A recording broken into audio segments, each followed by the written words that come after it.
What happened to the piggies, Kaden?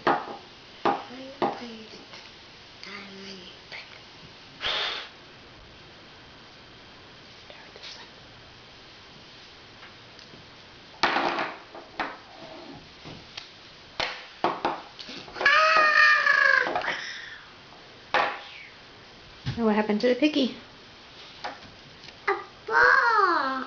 Where'd the piggy go? To the Ducker's house. Oh, okay. Then what'd the big bad wolf do? They mow it down.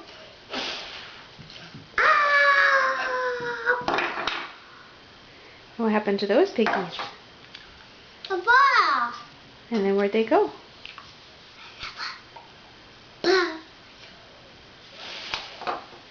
Did that house fall down? Did that house fall down?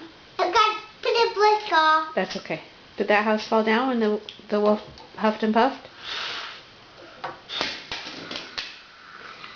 I guess it did, huh? And what happened to the piggies and the wolf? I think a brick away.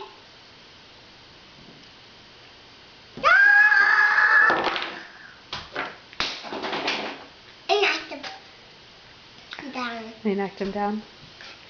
And that's the story of the three little Pigs.